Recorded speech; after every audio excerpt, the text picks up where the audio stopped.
Hello, hello. Can everybody hear me okay? No. Oh, there we go. That's better. So who is April? I've been a CISSP since 2002, which is, I don't know, before the boot camps and study guides. I am currently CISO for Seattle Public Schools. I have about 60,000 users in 100 locations. I've been last 15 years in InfoSec. I'm an extra class ham radio geek, if any of you guys are ham radio folks. I'm going to stay away from that. They're an off switch.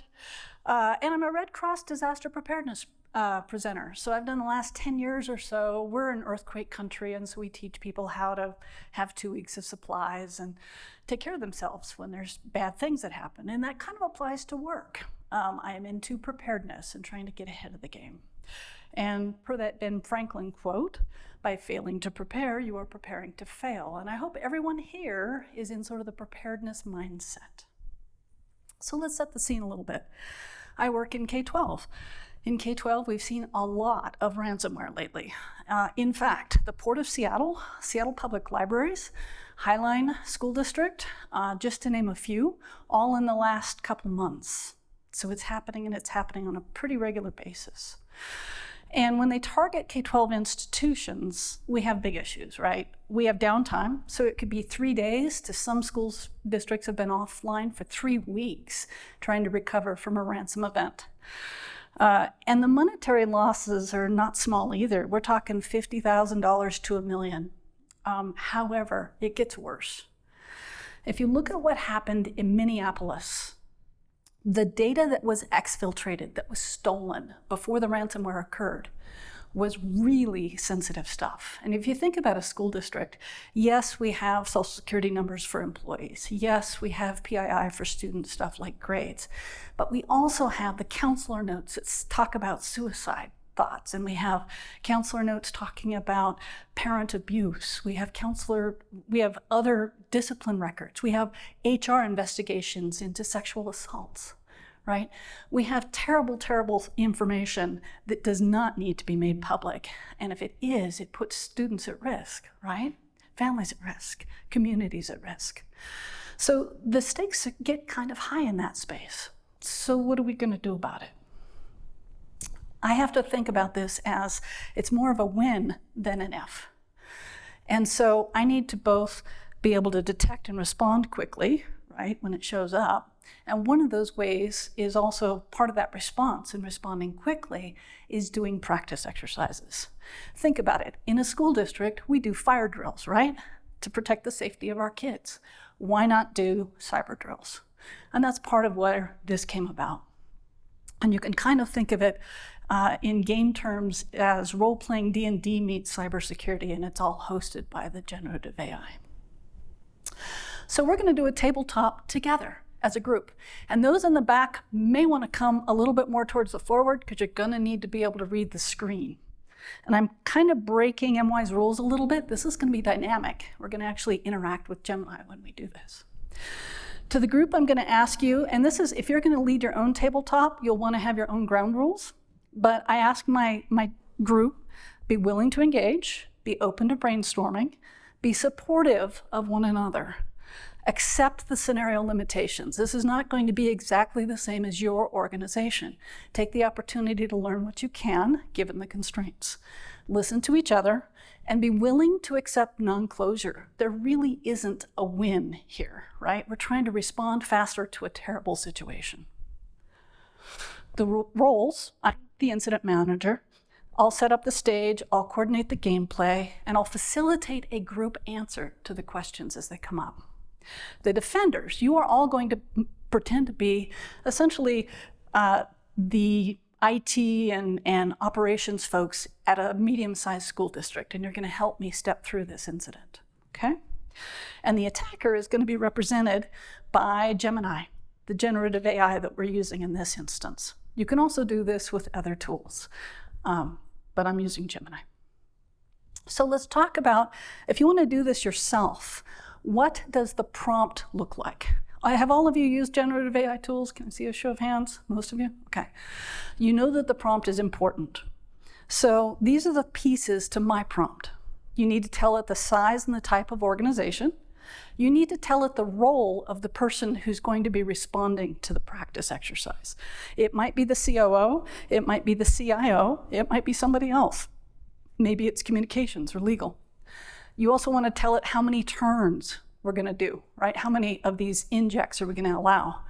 And then I like to have Gemini prompt for possible answers. Now, you don't have to give those answers when we talk here, but it starts people thinking about what they might want to do in that case. And then I like to add a dice roll. Gemini will do a dice roll for you. And the dice roll injects that one bit that you can't really control for. Even though your incident response plan says, well, we're going to execute this and isolate these machines. What if the person who knows how to do it or the system that can do it is offline for some reason, or there's a problem with it, or there's whatever? The dice roll allows some variance in what might be repetitive actions on your part, because stuff happens, right? Plans rarely survive contact with the enemy. So let's talk about the gameplay itself. If you want to tune this for your own environment, think about the controls or focus area that you want to do the tabletop for, right? Maybe you've done an audit of your incident response plan and there's some holes and you want to talk that through. It gives you an opportunity to tell Gemini what you want to focus on. You'll see when I do my prompt, I've seeded a couple things that are specific to what I've seen. Ask it to be realistic, ask it to role play with you. And I like to ask it to grade. I come from a K-12, what can I say? So this is the prompt. And it's literally, we're going to type this in and feed it to Gemini in pieces. We start out by saying we're going to play this simulation game. I'm asking Gemini to be the storyteller. It's going to be an incident. We're going to do an incident that's based on the pieces that I've given it. The role that I'm going to be playing, or you are going to help inform, is the COO. We're going to structure the game, setting a scene, describe where we are and what's happening, and then it's going to feed me injects, which are essentially things that happen that the bad guys are causing that we need to respond to, okay? Now, when I build the prompt, I basically say each inject is going to get a little bit worse, okay? And it's going to build on the previous injects. And then I give it some hints on what that might look like. And actually, I'm going to back up for a minute. If you look at this, you're going to see the kinds of hints that I gave it, okay? You can modify this to be your own areas that you want to focus on. And then decision points. And by the way, if you look me up in LinkedIn, I did a post on this that you can copy and paste from and use yourselves. So then I ask it to give me options on how to respond, which are the three options that are kind of the baseline, so that we don't all sit here and look at each other with blank stares. The dice roll. This is how I ask Gemini to do a dice roll. And I ask it to adjust the dice roll results based on how good a job we do at responding. I like to encourage, it's not just a random die roll, it's informed by what we do. And then, because again, K-12, grading, scoring, I ask it to give points for how well we scored on that exercise piece. And at the end, I ask it to do a debrief. And this debrief will talk about lessons learned and areas for improvement. So, let's play. Any of you guys War Games fans? Let's play a game. All right, so here we are. This is Gemini. We've pasted in that prompt that you just saw, and we've set the first scene. So scroll down a little bit for me. And so we've got another day. We're pretending to be Oakwood School District, which is completely made up. 20,000 kids, 3,000 staff members. You could have made that any organization. Gemini would adjust the background and the story to match. Teachers are preparing for their digital lessons. Students are logging into their online portals. Everything is running well. And the first inject, the first sign of trouble, the IT help desk starts receiving an unusual number of calls from teachers and students reporting sluggish internet speeds and intermittent connectivity. Some online resources, like the Student Information System and the LMS, are slow to load or inaccessible. The IT team initially thinks it's a network problem or a server issue, but as the reports continue to increase, the sense of unease settles in. Let's go ahead and look at our choices. We can investigate and monitor, number one. Number 2, we can communicate and send out a district-wide notice telling them that we're working on the problem. And 3, and I would argue that should probably be incident response plan, but activate the incident response plan. And so, audience, where do you want to go with this? And you don't have to pick 1, 2, or 3. You can combine or come up with something completely different. And I've got somebody running a microphone out there for me. Where's the microphone? There we go. Volunteers, thoughts? 1, 2, 3, variant. I think all 3 of those are good actions to take. You need to communicate to give people a sense and stop the flow of requests coming in, as well as initiate the investigation and possible incident response. It might be a little much to take on all at once. I'd argue you can pick 2 of the 3. What do we got? I would say 3, because your incident response plan is going to incorporate the communication and the monitoring and investigation. But you need to be able to start the plan so you make sure you get the right people on board before you start going through these steps, so you're not missing stuff and not having duplicate efforts where you're not being efficient in your response. Got one behind you. So since you said we can pick 2, I would look at 1 and 2 at this point, right? I don't know we have enough information to trigger business continuity at this point, right? We could just be having some IT issues. So I know we know where this is going, but I don't think we're there yet. I'm with you, and that's where I would have argued that we're not quite at the IR place yet, in part because we do have performance issues. If you look in the news, Seattle Public Schools had some issues when we went live with COVID. Things were slow, and that was a problem that was performance related. So with that, I agree. I think we should do 1 and 2. And so go ahead and type that into Gemini's prompt and tell it we want to take option 1 and option 2. But the moment that we think this is more than a performance plan, we want to take option 3. I mean, a performance issue, we want to take option 3, right? Gemini is thinking. No adjustments, positive or negative. The IT team comes back with unusual network activity, a large amount of data being shared to an unknown external location, raises the alarm for a potential data breach. And the district-wide communication is well received. Parents, staff, and students appreciate the transparency. We get 3 points for being proactive in our investigation and not waiting. Here's the next inject. So, inject number 2, the IT team's investigation confirms a data breach. Sensitive data, including student and staff personal information, has been exfiltrated. Now we have 3 choices.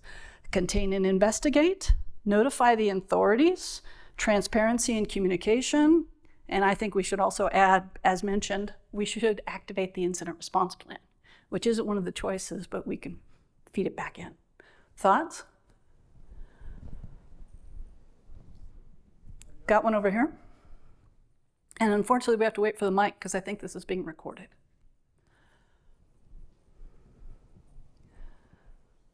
There you go. One thing I did notice, if you wouldn't mind scrolling back up, is this looks like it's from a perspective, because I thought I saw it said as the COO. Yes. So this is from the business's perspective, not necessarily the security.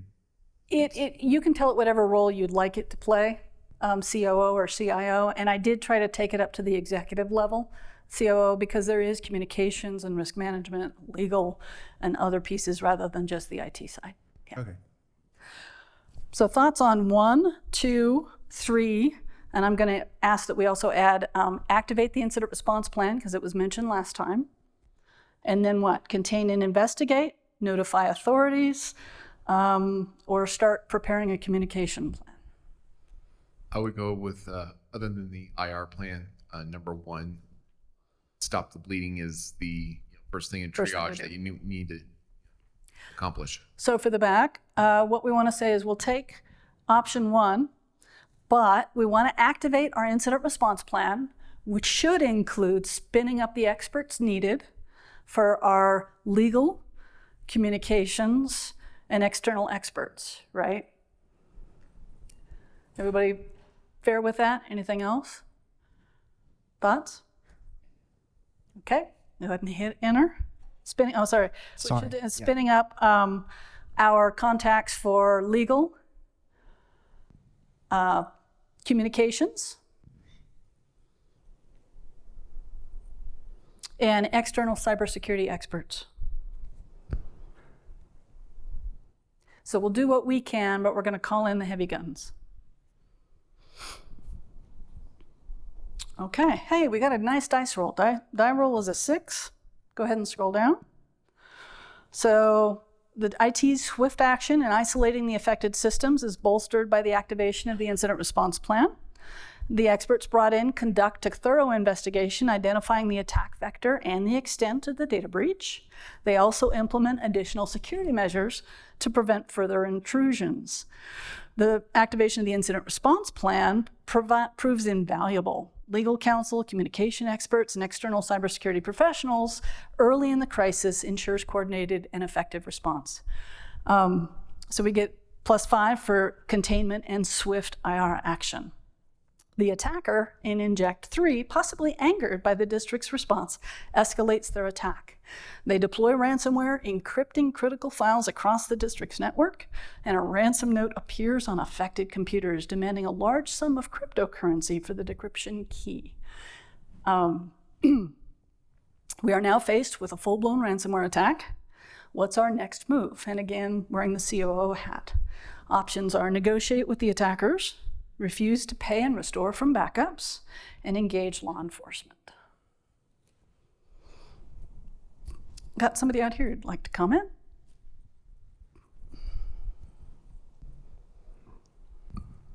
My option is 4, is do what the incident response playbook says to do next. Yes, yes. I will say, while we're waiting for the microphone, I've interviewed 22 different school districts to find out how they got ransomed, how the bad guy got their foot in the door. It's one of 3 things. It's a phish where the user had local admin rights. It's an externally exposed thing that hadn't been patched, server or device. And the third is a remote access or VPN with no MFA, and that includes vendors. So just a side tip. So we had one other comment back there. As far as other options besides proceed with the incident response plan as written? Okay. They need to know. So let's go with option 3, but also follow our incident response plan carefully, which probably, in my case, would be start the restore from immutable backups. Those are the backups that can't be deleted even by your administrators. Let's see where it goes from here. Option 3's results. We got a dice roll of a 4. Law enforcement engagement. Law enforcement is brought into the loop and they begin to investigate the attack.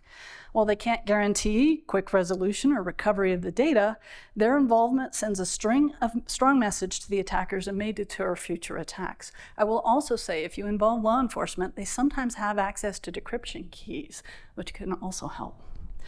Restoring from backups. The decision to restore from immutable backups proves to be a wise one. The backups are unaffected by the ransomware, allowing the district to recover most of its critical systems and data. However, the recovery process is time-consuming and leads to downtime and disruption. How many of you have tested your restores lately? Hopefully a few. Inject number 4. News of the ransomware attack and subsequent data breach leaks to the media. District faces intense public scrutiny and criticism for its cybersecurity practices. Parents are worried about their children's data, and staff members are concerned about their personal information. Next decision point.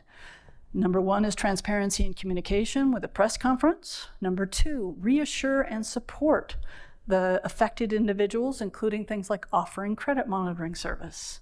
And number 3, working with legal counsel to ensure compliance with data breach notification laws and other regulatory requirements.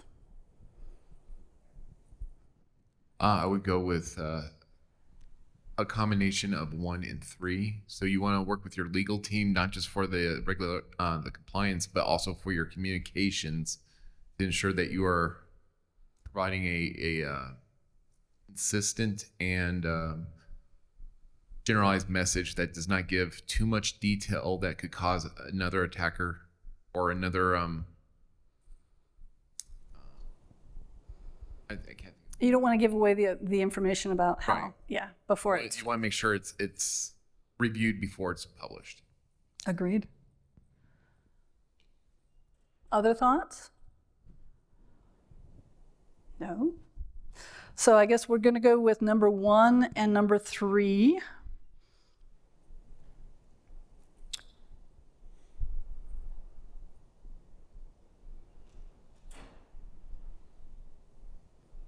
We got a good dice roll. The press conference, guided by your communication experts and legal counsel, is handled exceptionally well. You strike a balance between openness and reassurance and steps taken to protect the individual's data. Being proactive and transparent resonates with the public and helps to rebuild trust. On the compliance side, working closely with legal counsel from the start, the district has ensured all necessary notifications are made and regulations are followed.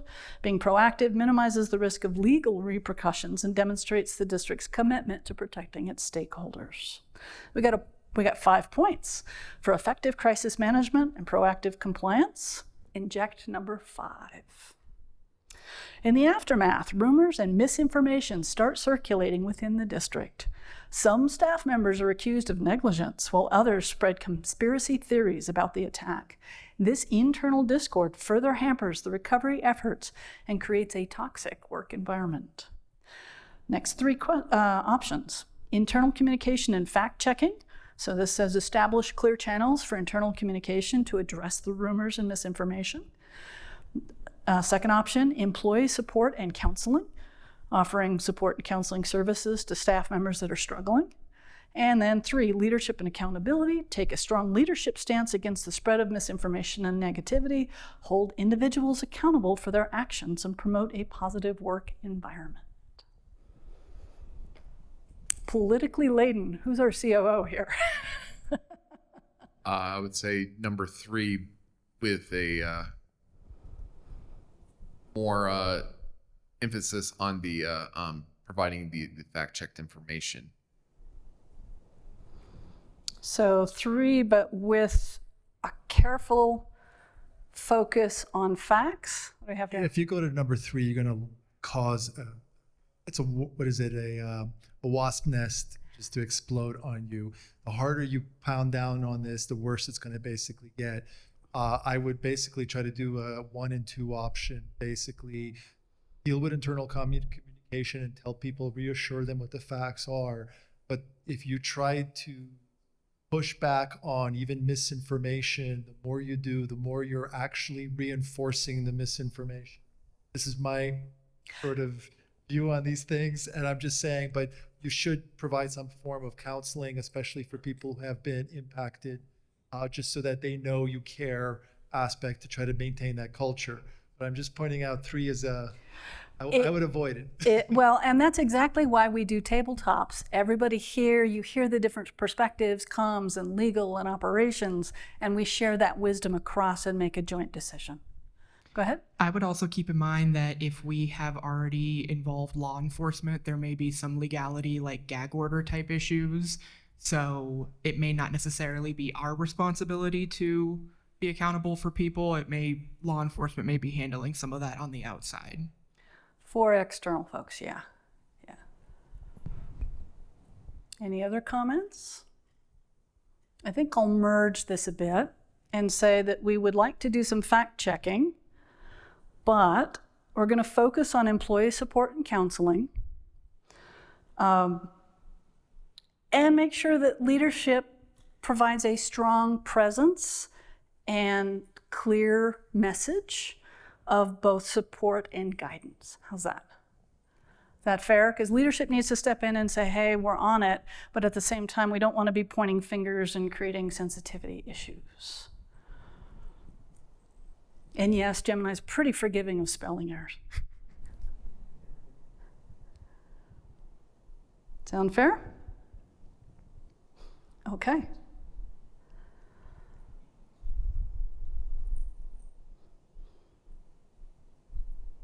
It figured out we were a combination of 2 and 1 with a little bit of leadership thrown in, and we got a dice roll of a 5.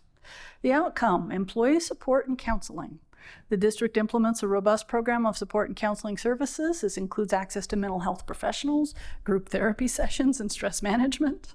Don't know if we'd go quite that far, but maybe. The focus on employee well-being helps alleviate anxiety and fosters a sense of community and resilience. The internal communication and fact-checking. Leadership takes an active role in addressing rumors and misinformation. Town hall meetings are held where leaders provide accurate information about the attack and its aftermath, insofar as legal allows. Dedicated communication channel is established for staff to report rumors and get facts directly from leadership. This helps combat misinformation and restore trust. Now, I will say that Gemini is kind of taking poetic license with some of this, but it is still a helpful conversation. Leadership presence. Leaders, including yourself, are visible and accessible throughout the recovery process. You visit schools and departments, offering words of encouragement and support. Your strong presence and clear communication reinforce the message of unity and resilience. 5 points for a comprehensive approach and promoting employee well-being. Inject 6. As the district continues its recovery efforts, it receives a notice from the state CISO office regarding a compliance audit. The audit will focus on the district's data protection practices and its response to the cyber attack. The district must demonstrate that it has taken adequate measures to protect student data and comply with relevant regulations. Our 3 decision points: compliance review and remediation, conduct a thorough review of the district's data protection policies and procedures, identify gaps and weaknesses, and identify remediation measures. The second option, document and evidence. Gather all relevant documentation and evidence related to the attack and the district's response. Prepare a comprehensive report for the auditors. And 3, cooperation and transparency. Cooperate fully with the auditors and be transparent about the incident and the steps taken. Demonstrate a compliance and data protection. Thoughts here? Not everyone at once. There's somebody.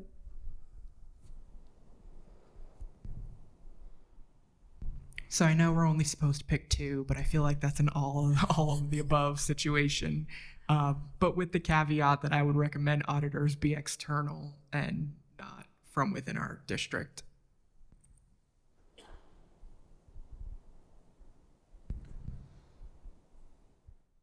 Oh, let's see here. Number 2 feels a little too tuned into the event. If I were running this from an external auditor perspective, I would want to know what's going on in the district, what protections are in place regardless of the nature of this particular event too, so I would know that where we stand in protections against any type of event in the future. So 1 feels a little closer to me.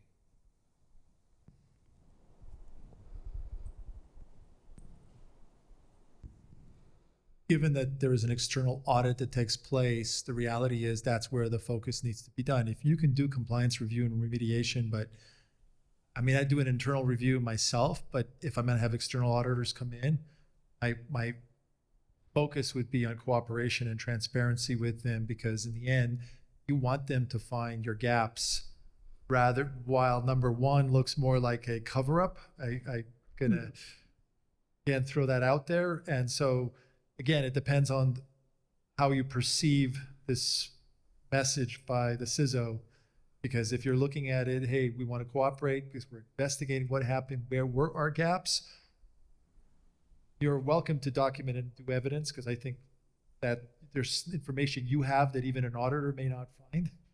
But the point being is that number 3 would be my immediate focus is to be completely transparent, cooperate with the auditor and the office of the CISO, because in the end, you want to be, this is how you demonstrate your commitment to compliance and data protection.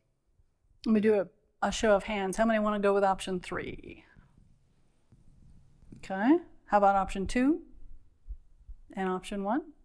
Then we'll choose option 3.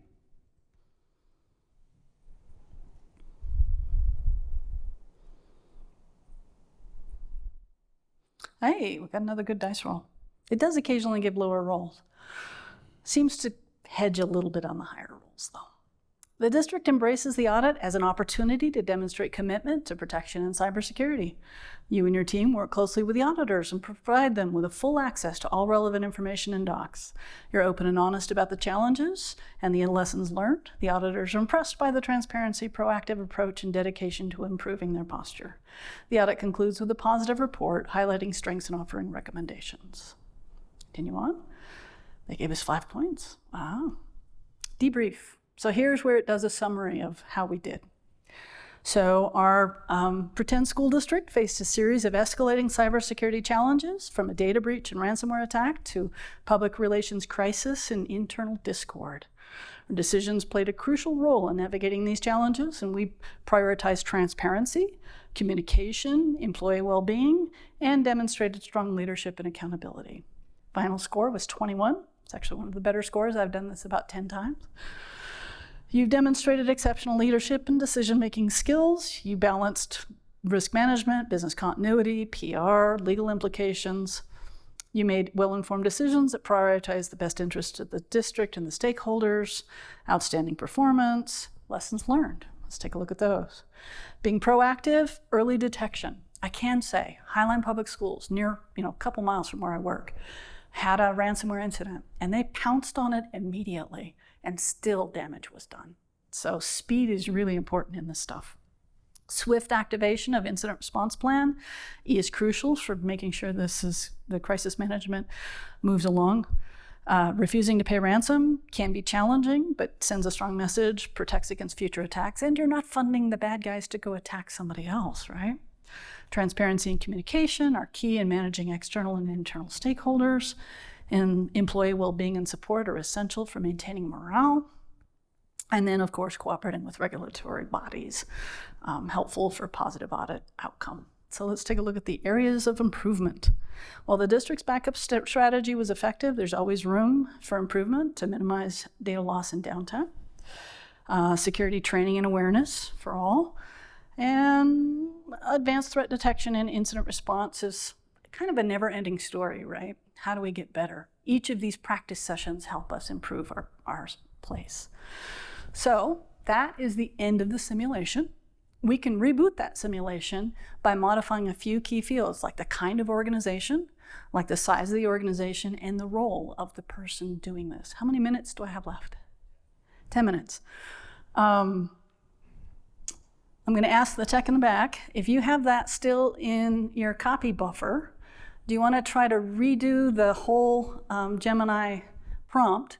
And do I have a volunteer from the audience on a kind of organization, the size of the organization, and who it would be for? Anybody? Just so you can see the variety.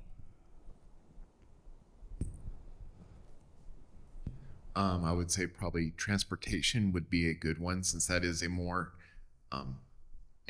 infrastructure backbone thing. And since a lot of the newer transportation, trucks and stuff, very digital, miles and all that stuff, placing havoc on that could cause regulatory issues, as well as, getting stuff to the places in the right time, all that stuff. So I think that would be a good scenario.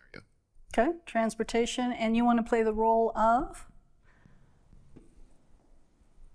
The response commander. The incident response manager? Okay. We'll see if we can pull this off. This is, normally I would do this with a keyboard in front of me, but that's apparently not how they do things at MWise. So we'll see if we can make that happen. There we go. We're going to play the role of an incident manager. And he's going to change it to say incident manager. And down below where it says the company is a medium-sized school district, we'll say a medium-sized city transportation organization. Is that what we're going to say?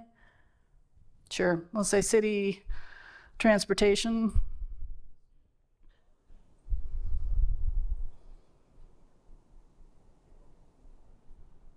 Department, and then just delete the students and staff part.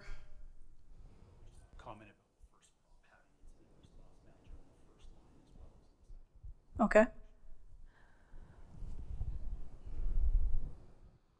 And that should do, and then the role where we say COO, we're going to change ourselves to be the incident manager. And let's see what happens.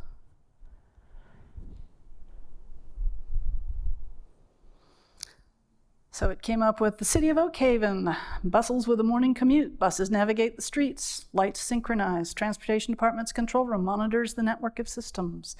An anomaly flickers on a network monitoring screen. Inject number 1. The IT team notices an unusual spike in network traffic originating from several internal systems. The traffic patterns seem erratic and out of the ordinary, suggesting unauthorized access or potential malware. The team is unsure of the exact nature, but they know something is amiss. Here's the incident manager choices. Similar. Isolate and investigate, activate incident response, and monitor and gather. So as you can see, you can tune it, and we'll do a couple of iterations here before I run out of time, and you'll see how it modifies it to the environment. Got a choice? Response, Mr. Incident Manager?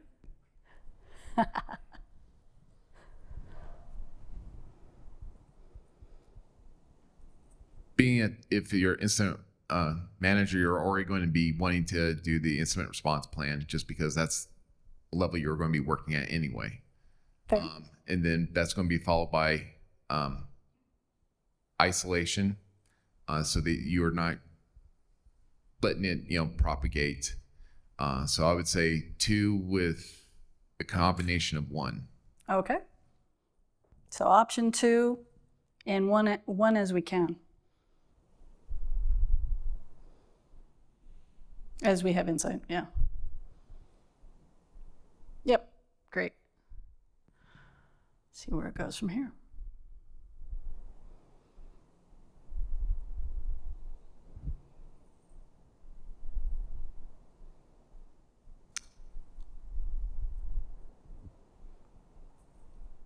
So the incident response team's mobilized. You bring everybody together, and the IT team starts to isolate the compromised systems. Keep going down. Okay, so it switches to ransomware. Keep going. So sophisticated ransom has encrypted critical files, disrupted several transportation management systems. They're asking for ransom in cryptocurrency. And so you still have similar questions here. Negotiate, refuse to pay and restore, engage law enforcement. And you can seed this when you look at the prompt. You can ask it based on your incident response plan and strengths and weaknesses. You have the ability to modify the prompts to target those particular issues. I seeded this prompt with specific kinds of concerns, but you can change it to be what you want it to be. Any other comments or questions? Useful? Go ahead.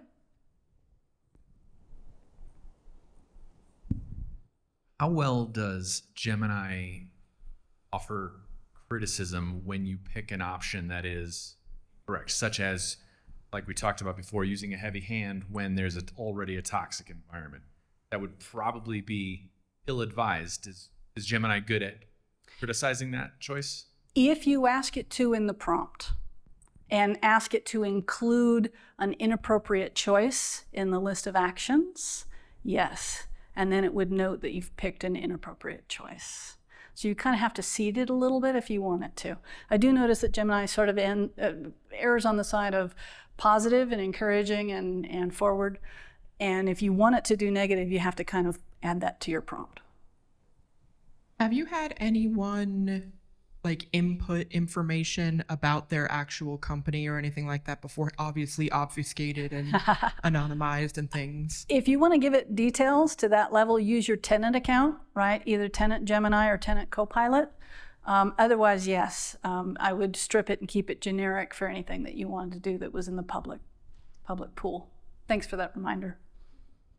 Have you tried to ask Gemini to create an output file so you could give it to 20 or 30 people in your organization and figure out where changes or training, those types of things need to happen so that you kind of see what people's outputs are and be able to kind of almost gauge where the organization is on a particular plan? I did something like that in sort of a virtual way. If you look me up on LinkedIn, you'll see where I walked through another incident like this. and recorded sort of the responses and the back and forth. But that wasn't with a real group. I wouldn't publish that on LinkedIn. But you can tell it to export what it sends you into a Google Doc that you can then review later. And again, my LinkedIn, actually, let's see. I think it's actually here.